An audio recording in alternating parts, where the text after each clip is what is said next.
Science کا نظریہ الگ ہے، سائنس اسباب پر قائم ہے، سائنس جنات کے وجود کو تسلیم نہیں کرتی۔ جب جنات کے وجود کو تسلیم نہیں کرتی تو کسی کے بدن پر آنا وہ کیسے تسلیم کریں گے؟ چنانچہ ایک جن کا پیشنٹ ہوتا ہے، اسے ہم ڈاکٹروں کے پاس لے جاتے ہیں، سائیکالوجیکل پرابلم بول کر اسے دوائیں کھلا کر سلا دیتے ہیں، اور اسے ایسے بیمارے نئے پیدا ہو جاتے ہیں۔ یہ سائنس کی بس کی بات نہیں سمجھنے کے لیے، یہ سائنس کی بس کی بات نہیں ہے۔ کبھی ایسا بھی ہوتا ہے کسی کو واقعی میں سائیکالوجیکل پرابلم ہوتا ہے، اسے جن بول کر بار بار دم کرتے رہتے ہیں، بار بار دم کرتے، ایسا بھی نہیں۔ سمجھنے کی ضرورت ہے، صلاحیت کی ضرورت ہے، پرکھنے کی ضرورت ہے، شریعت نے جو قانون بتائے وہ قانون پر چلنے کی ضرورت ہے۔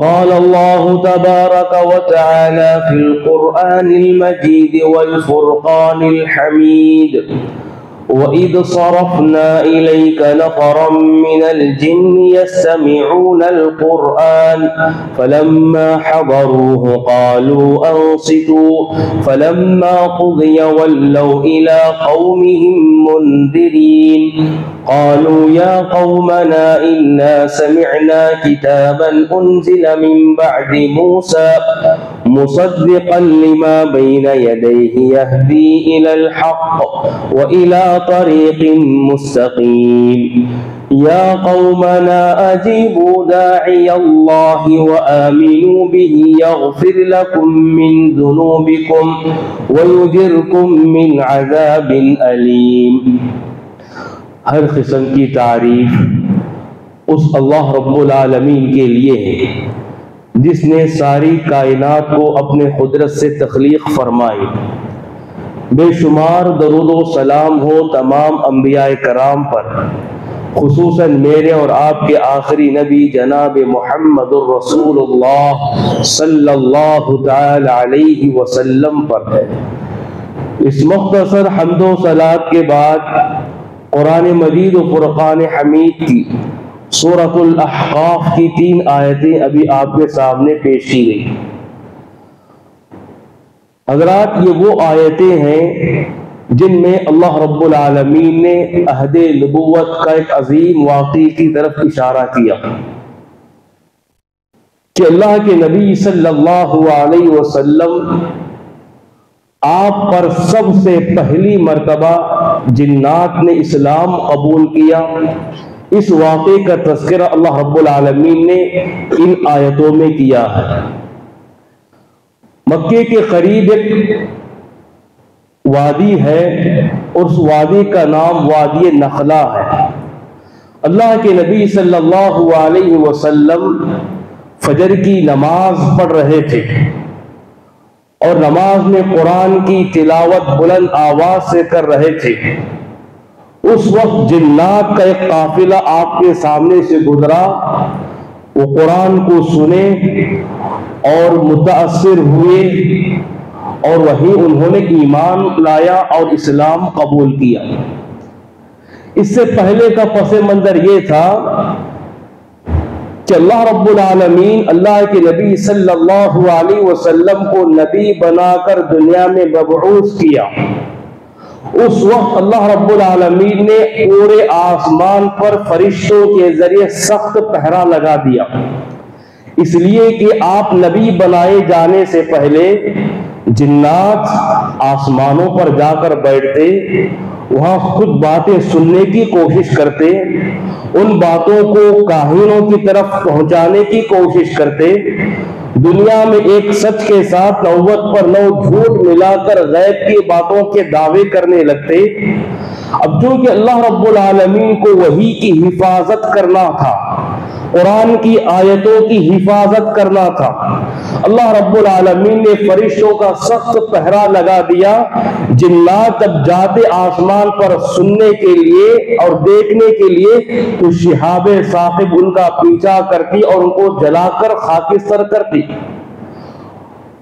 جب پہرا لگا دیا گیا، جنات کو ابھی نہیں معلوم تھا کہ پہرا کیوں لگایا گیا، اور وہ ان کی جستجو تھی، ان کی ہمیشہ تلاش تھی، کوئی نہ کوئی ایسا زمین میں ایسا واقعہ رونما ہوا ہے جس کی وجہ سے اللہ رب العالمین نے آسمان پر اتنی سخت پابندیاں لگائی ہیں، سخت پہرا لگا دیا گیا ہے۔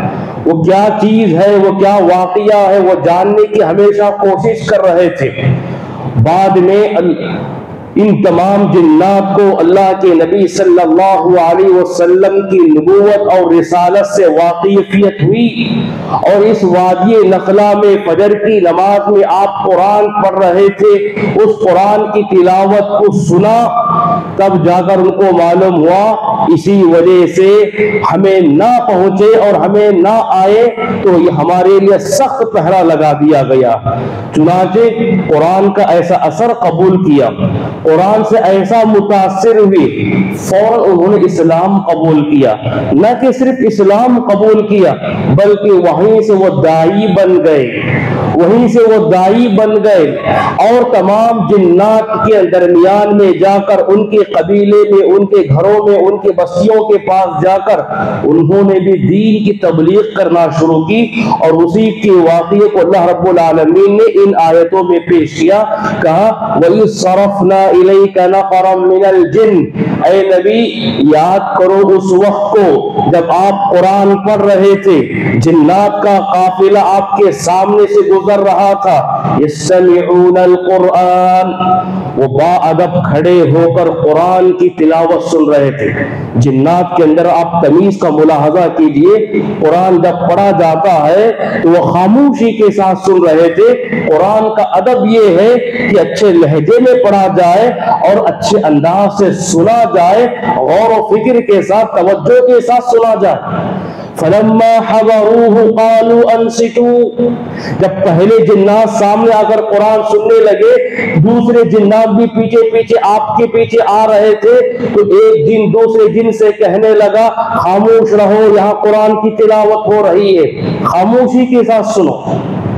فَلَمَّا قُضِيَ وَلَّوْا إِلَىٰ قَوْمِهِمْ مُدْبِرِينَ، جب آپ کی قرآن کی تلاوت ختم ہوئی، وہ اسلام قبول کیے اور سیدھا اپنے قوم کے پاس چلے گئے۔ جا کر کیا کہا؟ قَالُوا يَا قَوْمَنَا أَجِيبُوا دَاعِيَ اللَّهِ وَآمِنُوا بِهِ، اے ہمارے قوم کے لوگوں، اے ہمارے قوم کے جنات، ہم ایک ایسا قرآن سن کر آئے ہیں جو موسیٰ علیہ السلام کے بعد، ان کو دی ہوئی تورات کے بعد یہ قرآن آیا ہے، جو کہ تورات کے ہو یہ قرآن گفتگو کرتا ہے۔ مصدقا لما بین یدیہ یہدی الی الحق، یہ حق کی طرف دعوت دیتا ہے، وَإِلَىٰ طَرِيقٍ مُسْتَقِيمٍ، یہ سیدھے راستے پر قائم رہنے کی دعوت دیتا ہے۔ اے ہماری قوم، اس پر اسلام لانا چاہیے، اس کتاب کو ماننا چاہیے، وَآمِنُوا بِهِ، اس پیغمبر پر ایمان لانا چاہیے۔ بدلے میں کیا ہوگا؟ يَغْفِرْ لَكُمْ مِنْ ذُنُوبِكُمْ، اللہ ہمارے گناہوں کو معاف کرے، وَيُجِرْكُمْ مِنْ عَذَابٍ أَلِيمٍ، اور کل قیامت کے دن دردناک عذاب سے ہمیں بچا لے گا۔ یہ دیکھیں ان آیتوں میں اللہ رب العالمین نے جنات کے تعلق سے کہا کہ وہ بھی قرآن سنتے ہیں، وہ بھی قرآن کا ادب رکھتے ہیں، اور وہ بھی حق کی تلاش میں رہتے ہیں۔ اور یہ جنات یہودی جنات تھے، اور اس کے بعد سیدھا اسلام پر عمل کیا، اللہ کے نبی صلی اللہ علیہ وسلم کی یہ امتی بن گئے، اور اس کے بعد وہ اپنی قوم میں جا کر دین کی خدمت، دین کی تبلیغ، یہاں تک کہ وہ ایک سچے داعی بن گئے۔ حضرات، عالم جنات، جنات سے متعلق بہت سارے ایسے احکام ہیں، بہت سارے ایسے مسائل ہیں۔ قرآن ہمیں اس بات کی رہنمائی کرتا ہے، سنت رسول ہمیں اس بات کی رہنمائی کرتی ہے۔ میرے اور آپ کی زندگی کے بہت سارے ایسے الجھنے ہیں جو جنات سے، اس مخلوق کے ذریعے سے ہمیں پیش آتی ہیں، اور قرآن اور حدیث میں اللہ رب العالمین نے اس کا حل بتایا ہے۔ آج کے خطبے میں انہی چند مسائل کو میں ذکر کروں گا۔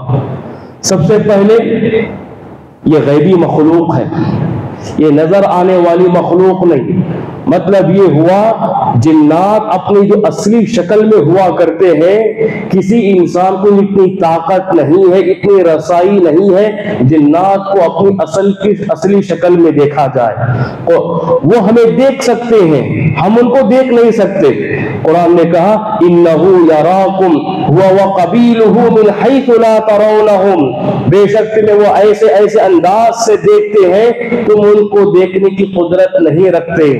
یہ غیبی مخلوق ہے، اسی لیے عربی زبان میں جن کے معنی آتے ہیں چھپنے کے، اسی لیے جن کو جن اس لیے کہا گیا کہ وہ ہم سے چھپے ہوئے نظر آتے ہیں، اصلی حالت میں کبھی نظر نہیں آتے۔ اور اس کے بعد اللہ رب العالمین نے کہا جنات کی پیدائش آگ سے ہوئی ہے۔ وَخَلَقَ الْجَانَّ مِن مَارِجٍ مِّن نَارٍ، اللہ رب العالمین نے جنات کو آگ سے پیدا کیا۔ اسی طرح سے ایک اور بات یہ ہے، اللہ رب العالمین نے کہا اس روئے زمین میں انسان سے زیادہ پرانی مخلوق جنات ہے۔ اللہ نے انسانوں سے پہلے جنات کو پہلے پیدا کیا، اور اس زمین میں اس دنیا میں جنات آباد تھے، یہاں چلتے تھے پھرتے تھے، اپنی وہ دنیا گزار رہے تھے۔ اس لیے انسانوں کو اللہ نے خلیفہ کا لقب دیا۔ خلیفہ کا معنی کیا ہے؟ اللہ نے انسان کو پیدا کرتے ہوئے خلیفہ کا لقب دیا۔ خلیفہ کے کئی معنی آتے ہیں، اس میں سے ایک اہم سبب یہ ہے، مفسرین نے کہا کہ انسانوں کو خلیفہ اس لیے کہا کہ یہ بعد میں آنے والی مخلوق ہے، جانشین بننے والی مخلوق ہے۔ جب اللہ رب العالمین نے انسان کو پیدا کر کے دنیا میں بسانا چاہا تو دنیا میں رہنے والے جنات نے اعلان کر دیا، کہا کہ تم یہاں جگہ خالی کرو، تمہاری جگہ دوسری ہے، اس جگہ پر میں انسانوں کو بسانے جا رہا ہوں۔ آبادیوں سے نکال کر جنات کو اللہ رب العالمین نے جنگلات میں ڈھکیل دیا، جنگلات میں رد کر دیا، اور یہاں آبادیوں میں اللہ رب العالمین نے اس انسان کو پیدا کیا۔ تو چنانچہ جنات کے بعد یہ وجود میں آنے والی ایک نئی مخلوق انسان ہے، اس لیے اللہ نے کہا انی جاعل فی الارض خلیفہ، میں اس دنیا میں خلیفہ مخلوق کو پیدا کرنے جا رہا ہوں، وہ تمہاری جانشین بننے والی ہے۔ ان کے رہنے کی جگہ کیا ہے؟ اللہ کے نبی صلی اللہ علیہ وسلم نے مختلف احادیثوں سے بیان کیا، کہا ان کے رہنے کی جگہ جنگلات ہیں، ویرانیاں ہیں، صحرا ہیں، پہاڑ ہیں، گندگی کے مقامات ہیں، اندھیری کی جگہ ہے، پانی کی سمندر کی جگہ ہے، ندی تالاب ہے، سمندروں میں ان کا بسیرا ہوتا ہے۔ اللہ کے نبی نے فرمایا ان ابلیس یضع عرشہ علی الماء ثم یبعث سرایاہ یفتنون الناس، اللہ کے نبی نے فرمایا کہ ابلیس اپنا تخت سمندر پر بچھاتا ہے اور اس کے بعد اپنے کارندوں کو کہتا ہے جاؤ لوگوں کو گمراہ کرو، جاؤ لوگوں کو گناہ پر بہکاؤ، جاؤ لوگوں کے درمیان فساد مچاؤ۔ تو پتا چلا ان کا مرکز سمندر ہوتا ہے، پانی کی جگہ ہوتا ہے۔ اس لیے آپ دیکھیں گے جو جادوگر ہوتے ہیں، جو جادو کرانے والے ہوتے ہیں، اور ان سے کہانت کرنے والے لوگ ہوتے ہیں، ان سے جڑے ہوئے جتنے بھی لوگ ہوتے ہیں، وہ خاص تاریخ میں سمندر کو جایا کرتے ہیں۔ سمندروں کا آنا جانا ان کا معمول ہوتا ہے۔ ایک جادوگر چاہے وہ کرنے والا ہو یا کرانے والا ہو، چاہے وہ کاہن ہو، جنات سے جڑا ہوا انسان غلط قسم کا عامل ہوتا ہے، وہ اس کا رشتہ سمندر سے بڑا گہرا ہوتا ہے۔ تو یہ تمام چیزیں، جہاں تک گندگی کے تعلق سے فرمایا، اللہ کے نبی نے فرمایا گندگی شیطانوں کی جگہ ہے، گندگی جنات کی جگہ ہے۔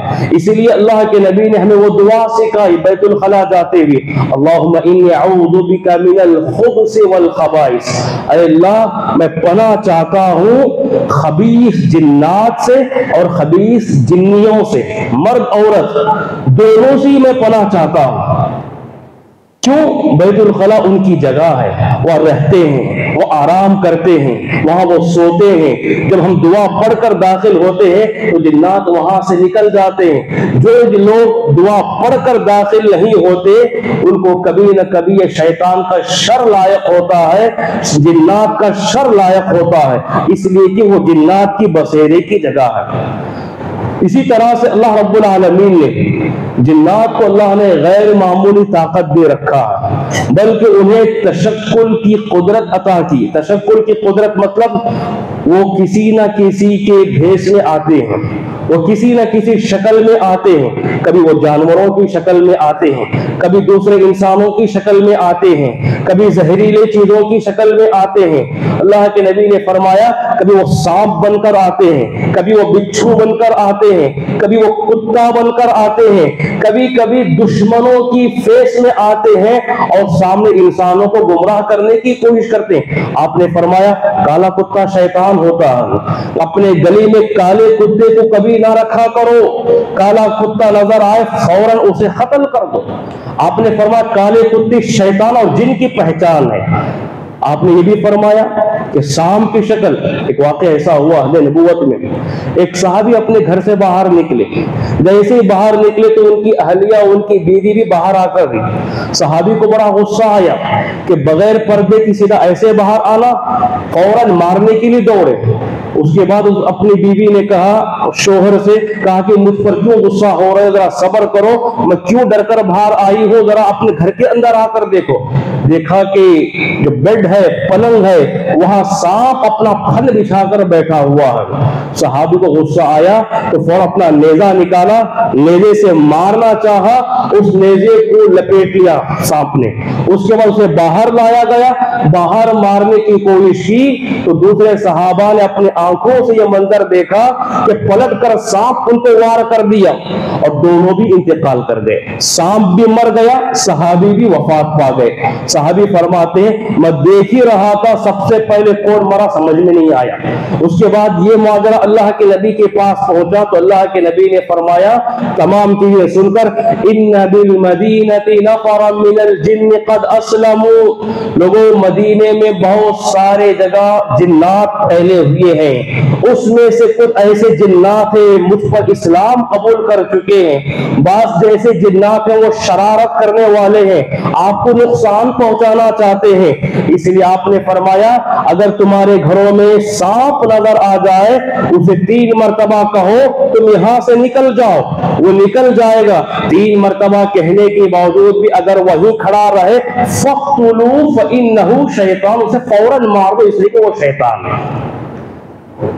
یہ تمام چیزیں انسانوں کی شکل میں، بلکہ اللہ کے نبی صلی اللہ علیہ وسلم کو مکے میں قتل کرنے کے جو مشورے ہو رہے تھے، دارالندوہ میٹنگ میں سارے دشمنان سردار بیٹھے ہوئے ہیں، آپ کا معاملہ کیا کیا جائے، کوئی مشورے آ رہے ہیں آپ کو شہر بدر کر دیا جائے، کچھ مشورے آ رہے ہیں آپ کو قید خانے میں ڈال دیا جائے، کچھ مشورے آ رہے ہیں آپ کو قتل کر دیا جائے۔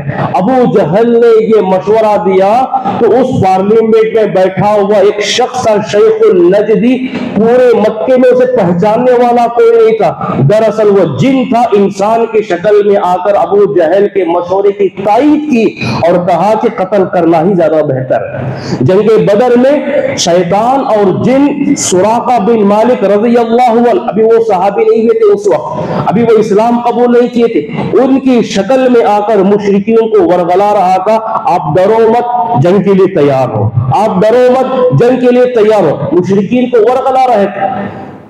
تو پتا چلا یہ تمام ایسے چیزیں، آپ نے فرمایا الجنۃ ثلاثۃ اصناف، جنات 3 قسم کے ہوتے ہیں، ایک حیات و عقارب، ایک ہے جنات ہمیشہ سانپوں کی شکل میں پھرتے ہیں، بچھو کی شکل میں پھرتے ہیں، کچھ ایسے شیطان ہیں جنات ہیں یزعمونہ، وہ گھروں میں بیٹھتے رہتے ہیں اور گھروں میں بیٹھنے والے لوگوں کو تکلیف پہنچاتے ہیں۔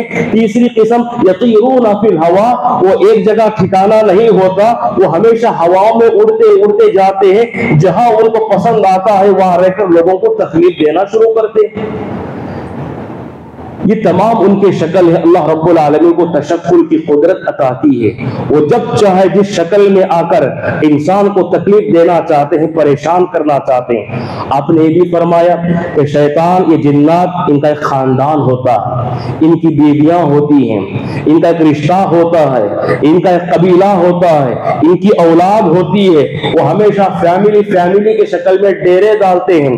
اللہ نے کہا سورہ کہف میں افتتخذونہ وذریتہ اولیاء من دونی وہم لکم عدو, کہا کہ تم مجھے چھوڑ کر ان شیطانوں کی پوجا کرتے ہو, شیطان کے بچوں کی پوجا کرتے ہو, شیطان کی بیویوں کی پوجا کرتے ہو, میرے علاوہ تم ان کو اپنا کارساز بناتے ہو. وہم لکم عدو, جبکہ تمہیں معلوم ہے تمہارے کھلے دشمن ہیں, دشمن کی پیروی کرتے ہو. بئس للظالمین بدلا, بڑے ظالم قسم کے لوگ, بڑے بدتر لوگ ہو. تو ان کو بھی کھانے کی ضرورت پیش آتی ہے, ان کو بھی پینے کی ضرورت پیش آتی ہے, یہ بھی انسانوں کی طرح کھاتے پیتے گھومتے ہیں. اور اسی طرح ایک اور بات اللہ کے نبی صلی اللہ علیہ وسلم نے فرمایا, کہا جنات انسانوں کی طرح اللہ کے پاس مکلف ہے. یعنی اللہ رب العالمین نے کئی مخلوقات کو پیدا کیا, کسی مخلوق کا کل قیامت کے لیے حساب و کتاب نہیں, صرف انسانوں کا ہے اور جنات کے, دو ہی مخلوق ہیں. اللہ رب العالمین پائی پائی کا حساب لینے والا ہے. ان کو بھی سزا ہے, ان کو بھی جزا ہے. اچھے جنات ہیں تو ان کے لیے جنت ہے, برے ہیں تو ان کے لیے جہنم ہے, ان کے لیے سزائیں ہیں. جو قانون اسلام نے مسلمانوں کو, انسانوں کو بتایا, وہی سارے قوانین جنات پر بھی لاگو کیے جائیں گے, وہی قانون ان پر بھی لاگو ہوتے ہیں. تو کوئی مکلف ہے. اور اختلافی مسئلہ ہے, کیا جنات میں الگ سے رسول آئے کیا انسانوں کی طرح؟ صحیح بات یہ ہے جنات میں الگ سے کوئی رسول نہیں آئے, بلکہ ہر دور میں, ہر زمانے میں انسانوں کے جو رسول ہوتے, وہی رسول پر ایمان لانے اور اسلام قبول کرنے کے جنات پابند ہوتے, اور وہی رسولوں پر وہ آ کر اسلام قبول کرتے. اب یہاں تک کہا گیا کہ شیطانوں کے کچھ نمائندے, جنات کے کچھ نمائندے نبی کے پاس آتے, اور اس کے بعد اسلام قبول کر کے دین سیکھ کر پھر اپنے جنات, اپنے قبیلوں کے پاس جا کر دین کی خدمت کرتے اور تبلیغ کرتے. تو یہ ان کے تعلق سے یہ بتایا گیا کہ ان کی دنیا میں اور ان کے جنات کے قبیلے میں الگ سے کوئی رسول نہیں آتا, ہر دور میں جو رسول ہوتے ہیں. یہی وجہ ہے, آپ دیکھیں گے اللہ کے نبی صلی اللہ علیہ وسلم پر کئی جنات نے اسلام قبول کیا, کئی جنات مسلمان ہوئے, چاہے وہ یہودی ہو, چاہے وہ نصارہ ہو. ان کے درمیان میں جو مذہب پائے جاتے ہیں, انسانوں میں جیسے مذاہب پائے جاتے ہیں ویسے مذاہب ان کے پاس بھی پائے جاتے ہیں. وہ آتے ہیں اور اسلام قبول کرتے ہیں. بسا اوقات مکے میں آپ نے اس جنات سے ملاقات کی, مدینے میں آپ نے جنات سے ملاقات کی, آپ نے گفتگو کی. بلکہ اتنا ہی نہیں, جنات اللہ کے نبی صلی اللہ علیہ وسلم کو اٹھا کر لے جاتے اپنے قبیلے میں, لے جا کر بتاتے کہ اللہ کے نبی یہ دیکھو یہ ہمارا گھر ہے, یہ دیکھو ہمارے یہ پکانے کے سامان ہے, یہ دیکھو ہمارا یہ رشتہ دار ہے, یہ دیکھو ہماری یہ رہنے کی جگہ ہے. یہ تمام چیزوں کا تعارف کرواتے. بلکہ جنات نے ایک درخواست پیش کی, اور درخواست پیش کر کے کہا کہ اے نبی آپ اپنے امت کے, اپنے انسانوں سے یہ سنا دیجیے ہمارے درخواست. چنانچہ آپ نے وہ درخواست کی امت کو دعوت دی. کہا سب سے پہلی چیز اللہ کے نبی نے فرمایا, لوگوں جب تم کبھی پیشاب کو جاتے ہو, بیت الخلا جاتے ہو, پاکی حاصل کرنے کا وقت مرحلہ آتا ہے, اگر پانی نہ ملے کبھی بھی ہڈی سے اور گوبر سے استنجا مت کرنا. وہ دور میں عام تھا, پتھر جیسا ہم یوز کرتے ہیں, مٹی کا ڈھیلا یوز کرتے ہیں پیشاب پاکی حاصل کرنے کے لیے, اس دور میں ہڈی گوبر کا استعمال کیا کرتے تھے. تو جنات نے کہا کہ اے نبی آپ ان سے کہہ دو ہڈی سے اور گوبر سے استنجا نہ کرے. اسی لیے آپ نے فرمایا لوگوں کبھی ہڈی سے گوبر سے استنجا مت کرو, فإن زاد إخوانكم الجن, اس لیے کہ وہ جنات کی غذا ہے, وہ جنات کی غذا ہے. اللہ کے نبی نے جنات کی غذا کا احترام کرنے کا حکم دیا. کہا کہ جب ہڈیاں پھینکنے کی بات آتی ہے راستوں پر سڑکوں پر ایسے ہی پھینکا مت کرو, ایک جگہ لے جا کر اسے ڈال دو. راستے میں پڑے ہوئے ہیں, پھیلا کر پڑے ہوئے ہیں, وہیں سے شیطان انسانوں پر حملہ کرنا شروع کرتے ہیں, ان کا شر وہیں سے لاحق ہوتا ہے. اور اس کے بعد آپ نے ایک مرتبہ سورۃ الرحمن کی تلاوت کی صحابہ کے سامنے. صحابہ پوری سورت خاموشی سے بیٹھ کر سنتے رہے. جب سورت یہ ختم ہوئی تو اللہ کے نبی نے فرمایا تم کیسے لوگ ہو, میں قرآن پڑھ رہا ہوں, سورۃ الرحمن پڑھ رہا ہوں, تم خاموش بیٹھے ہو, تم سے بہتر وہ جنات ہیں, میں بھی ان جنات کو قرآن سنایا, سورۃ الرحمن میں نے سنائی. جب جب کبھی میں فَبِأَيِّ آلَاءِ رَبِّكُمَا تُكَذِّبَانِ پڑھتا وہ فوراً جنات ایک ساتھ جواب دیتے لا بشیء من نعمک ربنا نکذب فلک الحمد. ہمیشہ ہر آیت پر یہ جواب دیتے, ایسا جواب تم کیوں نہیں دیتے ہو؟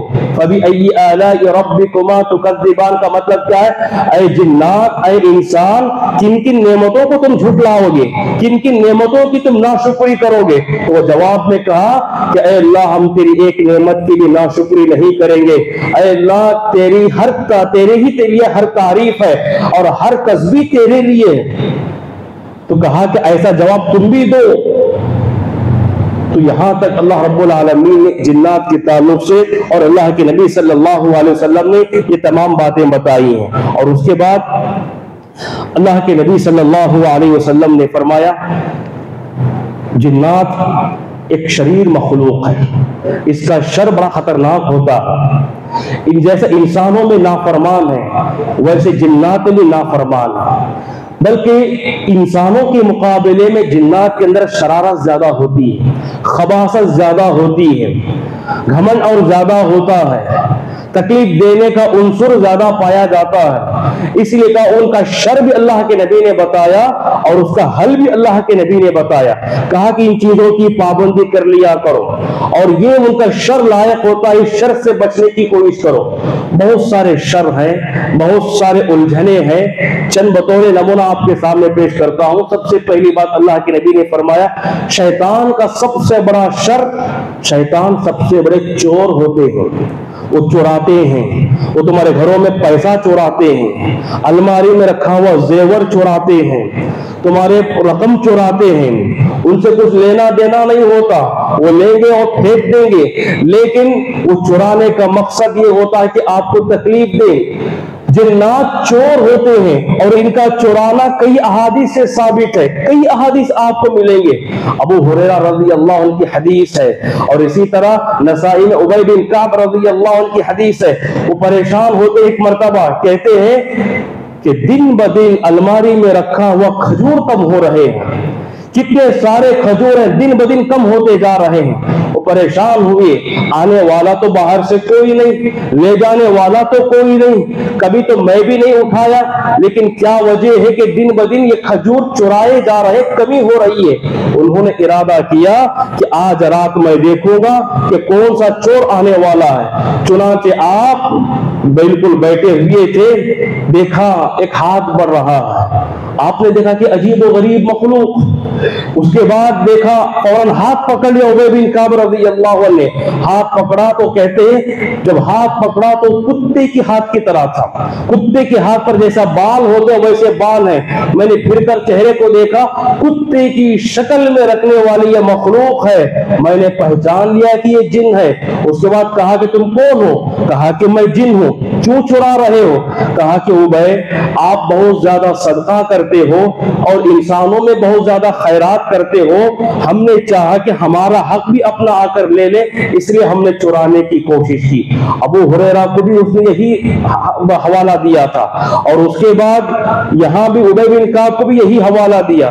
بتاؤ تمہاری شر سے بچنے کے لیے ہمیں کیا کرنا چاہیے؟ تو اس وقت خود شیطان نے کہا, خود ابلیس نے کہا اگر تم چاہتے ہو کہ میں تمہارے گھر نہ آؤں, تمہاری تمام چیزیں حفاظت میں رہے, کوئی چیز نہ چرائی جائے, تو آیت الکرسی پڑھ لیا کرو۔ آیت الکرسی اتنا بڑا علاج جو لوگ ان جادو کے، جنات کے اور تمام ایسے بیماریوں میں مبتلا ہے، خوف کے اندیشے ہیں، پورا قرآن نہ صحیح، کم سے کم آیت الکرسی ایمان اور یقین کے ساتھ پابندی کر لی جائے، حیرت انگیز کرشمے دیکھے گا ہو، حیرت انگیز شفایات کے نمونے دیکھے گا ہو۔ تو اس طرح جنات چراتے ہیں، ان کی چوری سے محفوظ رہا کرو۔ ہاں کبھی ابھی ایسا بھی ہوتا ہے کہ انسان چراتا ہے اور جنات کے اوپر ڈالے، ایسا بھی نہیں ہونا چاہیے۔ حالات قرائن کو دیکھ کر یہ فیصلہ کیا جاتا۔ اور اس کے بعد جنات ایک دوسرا شر اللہ کے نبی نے فرمایا کہ جنات کا سب سے بڑا شر یہ ہے کہ انسانوں کو نیند کی حالت میں بڑی تکلیف دیتے ہیں، نیند کی حالت میں پریشان کرتے ہیں، کبھی خوابوں کی شکل میں، کبھی ایسے ہی رات میں بھیانک نما شکل میں نظر آنا، یہ تمام ان کے حربے ہیں۔ صحابہ جب ایسے خواب دیکھتے تو آ کر شکایت کرتے، انی لأری الرؤیا تمرضنی، اے اللہ کے نبی ایسے ایسے بھیانک خواب مجھے نظر آتے ہیں، ڈر جاتا ہوں، بیمار ہو جاتا ہوں، بخار آ جاتا ہے۔ آپ اس کا علاج بتا کر بھیجتے۔ اور تو اور خالد بن ولید رضی اللہ عنہ جب دنیا میں کسی سے ڈرنے والے انسان نہ تھے، جنگے بڑے سپہ سالار تھے، ایسی بہادر شخصیت، ان کو بھی یہی شکایت تھی، جب سوتے تو شیطان آ کر بڑے بڑے بھیانک خواب دکھاتا۔ جب آ کر اللہ کے نبی سے درخواست کی کہ اللہ کے نبی میرے ساتھ رات میں ایسا معاملہ ہوتا ہے، تو آپ نے کیا فرمایا؟ اے خالد ایک دعا سکھاتا ہوں، اس دعا کو بار بار پڑھتے رہو، شیطان کا شر تمہیں لائق نہیں ہوگا۔ تو آپ نے فرمایا اعوذ بکلمات اللہ التامات من غضبہ وعقابہ وشر عبادہ ومن ہمزات الشیاطین ان یحضرون۔ خالد بن ولید فرماتے ہیں جب اس دعا کی میں نے پابندی کی تب سے مجھے کوئی بھیانک خواب نظر نہیں آئے۔ دیکھو یہ دعائیں جو ہے انسان یاد کر کے اسے مفہوم کے ساتھ، یقین کے ساتھ پڑھنا، ایسا رٹ لے کر پڑھیں گے تو کوئی فائدہ ہونے والا نہیں۔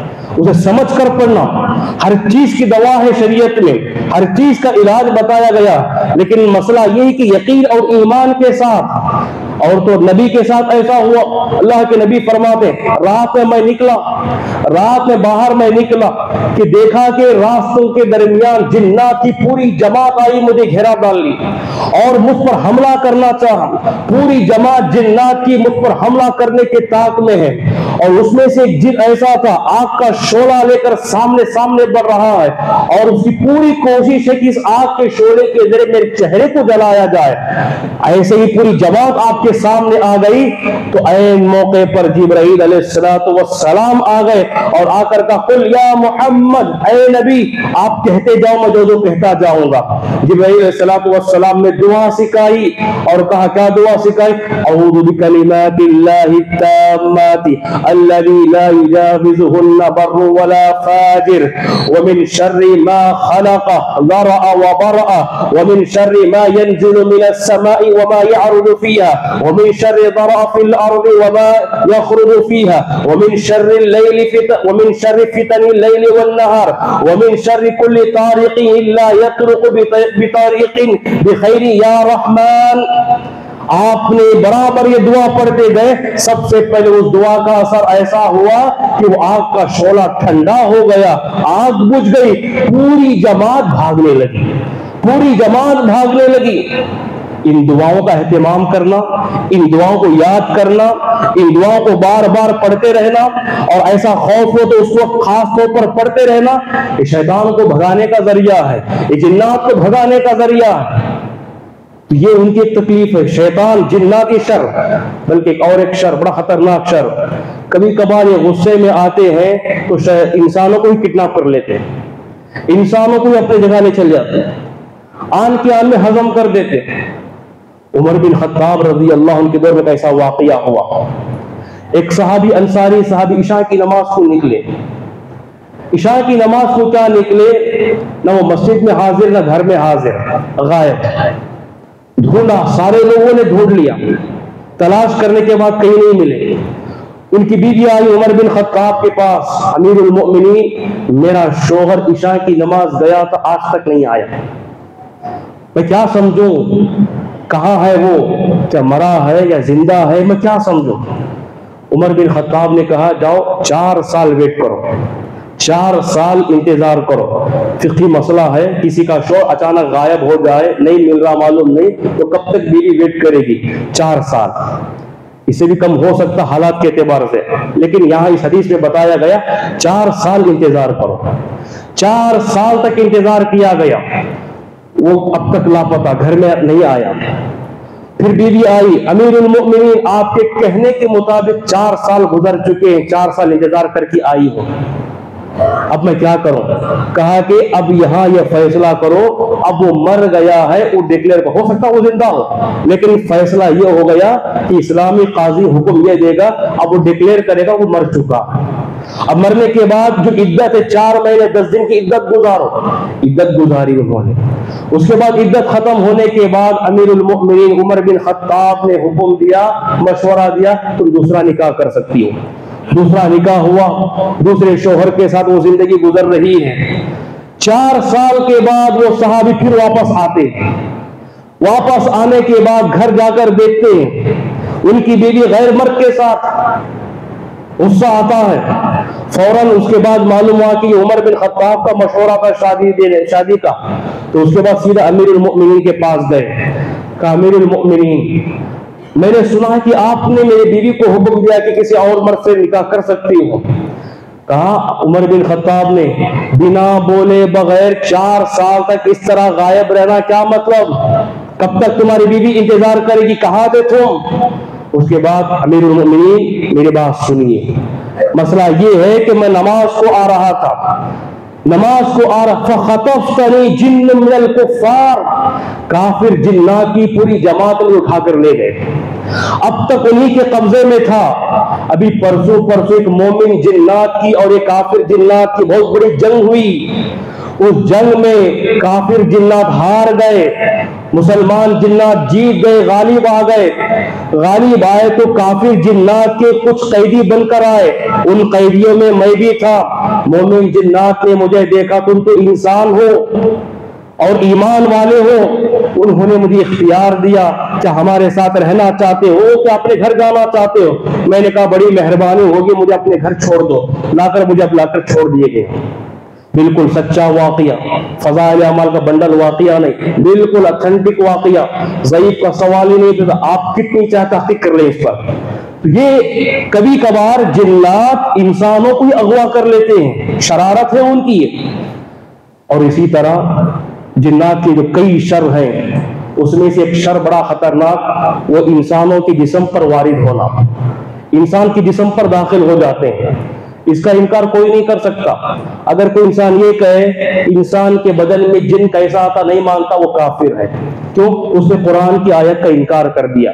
قرآن میں اللہ نے سود خوروں کے بارے میں کہا، کل قیامت کے دن سود خور ایسے اٹھیں گے جس طرح دنیا میں ایک جن انسان پر آنے کے بعد اسے جیسے حرکتیں ہوتی ہیں، دیوانہ ہوتا ہے، پاگلوں کی حرکت کرتا ہے، ایسے ویسے حرکت کرنے لگتا ہے، ایسا کرتا تو وہ قیامت کے دن سود خور بھی ایسا ہی اٹھے گا، گویا کہ ایسا معلوم ہوگا اس کے بدن پر جس کے جسم پر جن سوار ہو چکا۔ اللہ کے نبی نے فرمایا ان الشیطان یجری من الانسان مجرى الدم، شیطان جن انسان کے رگوں میں خون کی طرح دوڑتا ہے، وہ ہر جگہ گھومتا ہے پھرتا ہے، اللہ نے اسی کی طاقت دی ہے۔ انسان کی جسم پر وارد ہونا یہ کوئی تعجب کی بات نہیں، نبی کے دور سے ہے، اس سے پہلے کے دور سے اللہ نے قرآن میں بتا دیا اس کے تعلق سے۔ اللہ کے نبی سفر میں تھے، ایک عورت آئی، اپنے بچے کو آگے کرتے ہوئے کہا اللہ کے نبی یہ میرا بچہ ہے، 7 سال سے ایک بڑی بیماری ملوث ہے، فی کل یوم مرتین، ہر دن 2 مرتبہ تو یہ الٹا سیدھا ہوتے رہتا، ایسے ایسے حرکتیں کرنے لگتا ہے۔ تو اس کے بعد اللہ کے نبی نے کہا اس بچے کو سامنے کیا، کہا کہ منہ کھولو، منہ کھولا گیا۔ اس کے بعد آپ نے زور سے پھونک مار کر پیٹھ پر زور سے مارا۔ اس کے بعد کہا اخرج عدو اللہ انا رسول اللہ، اے جن باہر نکل، اس لیے کہ میں نبی بول رہا ہوں۔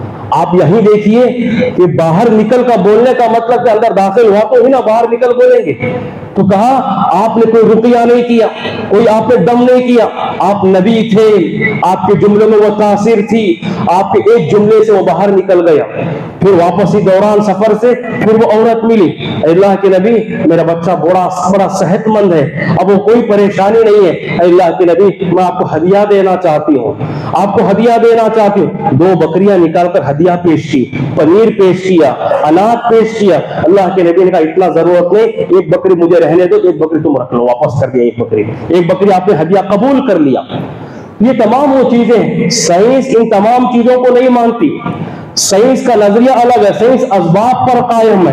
سائنس جنات کے وجود کو تسلیم نہیں کرتی. جب جنات کے وجود کو تسلیم نہیں کرتی تو کسی کے بدن پر آنا وہ کیسے تسلیم کریں گے؟ چنانچہ ایک جن کا پیشنٹ ہوتا ہے, اسے ہم ڈاکٹروں کے پاس لے جاتے ہیں, سائیکالوجیکل پرابلم بول کر اسے دوائیں کھلا کر سلا دیتے ہیں, اور اسے ایسے بیماری نئے پیدا ہو جاتے ہیں. یہ سائنس کی بس کی بات نہیں سمجھنے کے لیے, یہ سائنس کی بس کی بات نہیں ہے. کبھی ایسا بھی ہوتا ہے کسی کو واقعی میں سائیکالوجیکل پرابلم ہوتا ہے, اسے جن بول کر بار بار دم کرتے رہتے ہیں, بار بار دم کرتے. ایسا بھی نہیں, سمجھنے کی ضرورت ہے, صلاحیت کی ضرورت ہے, پرکھنے کی ضرورت ہے. شریعت نے جو قانون بتائے وہ قانون پر چلنے کی ضرورت ہے. اسی طرح ایک اور آخری بات, اللہ کے نبی صلی اللہ علیہ وسلم نے اس کی طرف بھی ایک بات اشارہ کیا. لوگ گمراہ لوگ یا غلط قسم کی علاج کرنے والے لوگ جنات کو اپنے قبضے میں کرنے کی کوشش کرتے ہیں. کیا جنات کو اپنے قبضے میں کر سکتے ہیں؟ کرنے کا طریقہ کر سکتے ہیں, جنات قبضے میں آ سکتے ہیں, لیکن شریعت کیا کہتی ہے؟ یہ کرنا حرام ہے. جنات سے مدد لینا, جنات سے پوچھ کر کام کرنا, جنات سے پوچھ کر ان سے کام لینا, ان سے خدمت لینا, ان کو قبضہ کر کے ایسے کام کروا لینا, یاد رکھو یہ بڑا خطرناک عمل ہے. اور یہ کبھی جنات کسی سے وفاداری نہیں کرتے, کبھی بھی ان سے وفاداری نہیں ہوتی. وہ وقت پر آپ کا ساتھ دیں گے, لیکن آپ کو ایک دن ایسے برے چیزوں میں پھنسا کر چھوڑیں گے, آپ زندگی بھر اٹھ نہیں سکیں گے.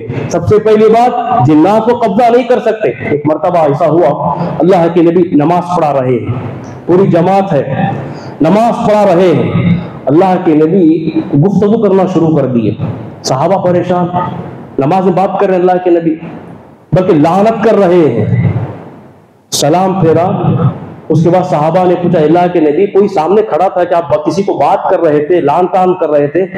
کہا کہ نماز جب میں پڑھ رہا تھا ایک عفریت, ایک جن آ گیا اور آ کر مجھے شعلے سے مارنا چاہ رہا تھا, مجھے حملہ کرنا چاہ رہا تھا. میں نے اسے گردن ایسے پکڑ لی اور اس کا تھوک نکلا, لعاب نکلا, میرے ہتھیلی پر پڑا. اس کا لعاب اتنا ٹھنڈا ٹھنڈا سا محسوس ہو رہا تھا, اور میں چاہا کہ اسے پکڑوں اور پکڑ کر ہی رہوں, اور اس کے بعد اسے پکڑ کر مسجد کے ستون پر باندھوں, اور صبح تک مدینے کے سارے بچے اس کے ساتھ کھیلتے رہے اور مذاق اڑاتے رہے. تو اس کے بعد میں ایسا کرنا چاہ رہا تھا, پکڑ کر قبضے میں کرنا چاہ رہا تھا. فوراً سلیمان علیہ السلام کی وہ دعا یاد آ گئی, رب هب لی ملکا لا ينبغی لاحد من بعدی انک انت الوہاب. یہ دعا کیا یاد آ گئی, فوراً سے چھوڑ دیا, میں وہ چلا گیا اوپر.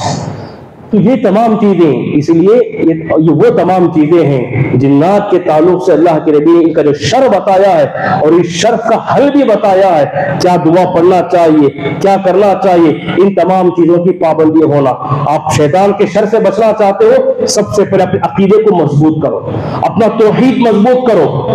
سب سے بڑی طاقت یہی ہے جنات کو روکنے کے لیے, ان کے شر سے بچنے کے لیے. کبھی کبھار کتنا بھی بڑا دیندار کیوں نہ ہو, کتنا بڑا نمازی, 5 وقتہ نمازی بھی کیوں نہ ہو, اسے کبھی بھی جن آ سکتا ہے. صحابہ کو آئے تو ہمیں کہ نہیں آ سکتا, لیکن وہاں کیا, وہ آزمائش, اللہ کی طرف سے وہ آزمائش ہے, اسے آزمائش بولنا.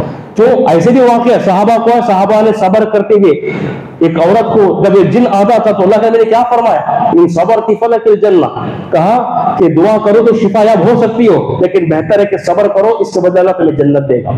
تو ایسا ہو سکتا ہے, جنات کا انکار نہیں کر سکتے. ہمارے معاشرے میں 2 طرح کے لوگ ہیں, ایک ہے وہ جنات کچھ بھی نہیں, وہ کیا ہو سکتا.